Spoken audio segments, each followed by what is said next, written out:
নমস্কার বন্ধুরা, আমি রাত্রি বলছি। বড়দের প্রণাম আর ছোটদের ভালোবাসা জানিয়ে শুরু করছি আজকে দুর্দান্ত স্বাদের একটা মাছের রেসিপি। যখন বাড়িতে একটু বড় সাইজের কাতলা বা রুই যে কোনো মাছ আসুক না কেন, এই গরমকালে এই রেসিপিটা বানাই খুব সামান্য ঘরোয়া উপকরণ দিয়ে। স্বাদে হয় দুর্দান্ত। এই জন্য চাই দেশি টাটকা কাতলা মাছ বা রুই মাছ।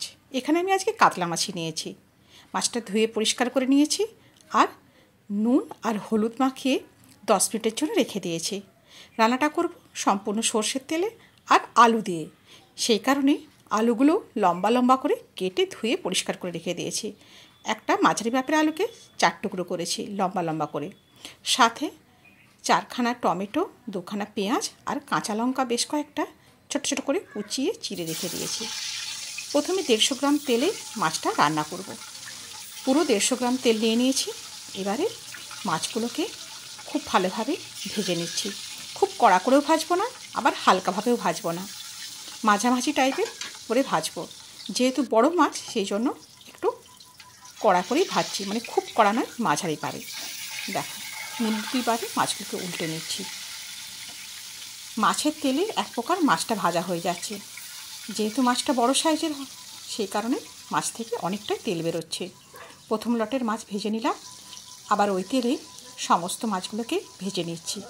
দেখো, এইভাবে মাছগুলো ভেজেছি, একদম কড়াও না আবার হালকাও না। ওই তেলেই রান্নাটা করব। যেহেতু আলু দিয়ে রান্না করব সেই কারণে আলুগুলোকে প্রথমে ওই তেলে ভেজে নিচ্ছি। নুন আর হলুদ দিয়ে গ্যাসের ফ্লেমটা কমিয়ে মিনিট 2 ধরে নাড়াচাড়া করে গোল্ডেন করে আলুগুলোকে ভেজে তুলে রেখে দেবো। এই আলুর পরিমাণে এখন নুন আর হলুদ দিলাম। দেখেছো বন্ধু, হালকাভাবে আলুগুলোকে ভাজছি। আজ গ্যাসের ফ্লেমটা একদমই কমিয়ে দিয়েছি। এই রান্নাটা এত ভালো খেতে হয় বন্ধু, তোমাদের কি বলবো। অবশ্যই কিন্তু লাঞ্চের রেসিপিতে একদিন ট্রাই করো, দেখবে খুব ভালো হয়। সামান্য কিছু ঘরোয়া উপকরণ দিয়ে রান্নাটা তৈরি করে নিতে পারবে। এর জন্য বিশেষ কিছু মশলা একদমই লাগে না। দেখো কিভাবে রান্নাটা করি।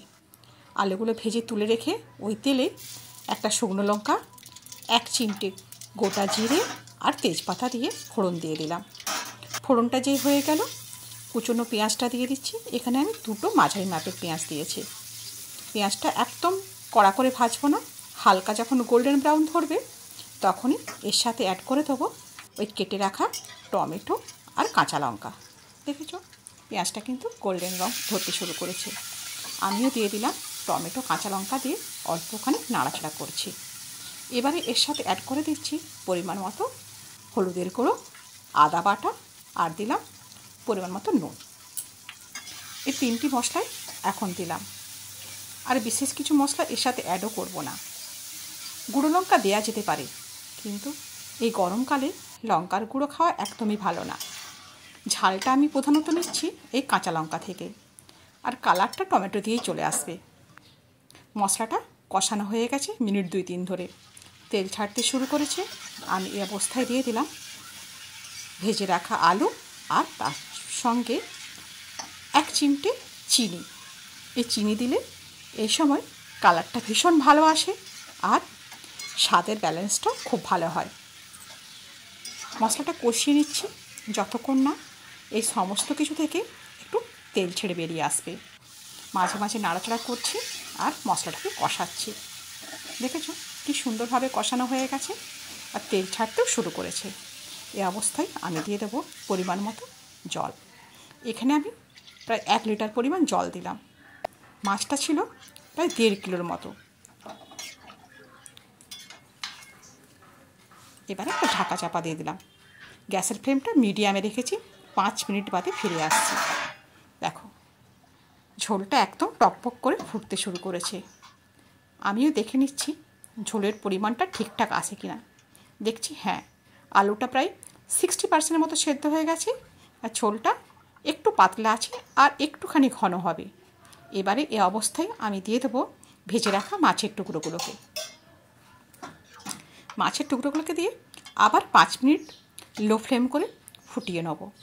তখন আলু আর মাছ দুটোই একসাথে পুরোপুরিভাবে সেদ্ধ হয়ে যাবে আর মাছের যে জুস সেটাও ঝোলের মধ্যে পুরোপুরিভাবে বেরিয়ে আসবে, আর খেতে হবে দুর্দান্ত।